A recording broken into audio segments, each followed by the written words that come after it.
বিসমিল্লাহির রহমানির রহিম। আজকের বিষয় সপ্তম শ্রেণীর গণিত বইয়ের অনুশীলনী 4.1-এর 21 নম্বর অঙ্ক।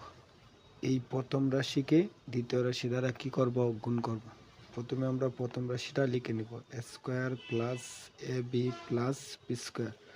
তারপর দ্বিতীয় রাশিটা প্রথম রাশির নিচে লিখব, a square minus ab plus square.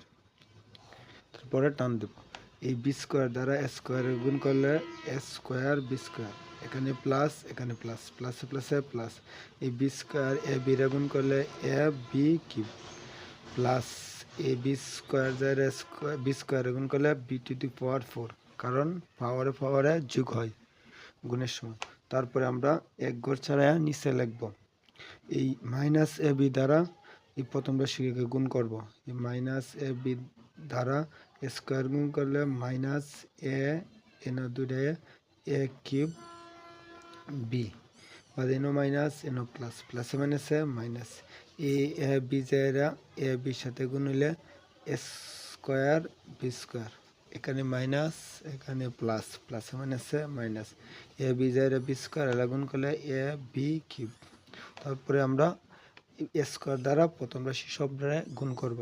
Square দ্বারা স্কোয়ার গুণ করলে এখানে লিখব plus A two the power 4, এখানে প্লাস এখানে প্লাস, প্লাস এ স্কোয়ার জায়গা এ বি রে গুণ করলে এ কিউব বি, এখানে প্লাস এখানে প্লাস, প্লাস এ স্কোয়ার জায়গা বি স্কোয়ারে গুণ করলে এ square B.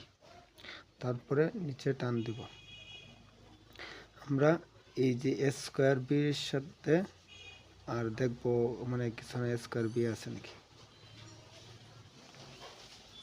Sorry N B square হবে। এই স্কোয়ার বি স্কোয়ারের সাথে স্কোয়ার বি স্কোয়ার কাটা, তারপরে এ কিউব বির সাথে এ কিউব বি কাটা, কারণ প্লাসে মাইনাসে মাইনাস। তারপরে এই যে এ বি কিউবের সাথে এ বি কিউব কাটা। তারপর আর কিছু আছে না। তারপর আমরা লিখব, এই যে এখানে সাজায় লিখতে পারি, প্রথমে মানে এই যে এ কিউবটা লিখব, তারপরে plus B cube B to the power 4 লিখব, তারপরে প্লাস স্কোয়ার বি স্কোয়ার লিখব। এই হচ্ছে 21 নম্বরের আনসার।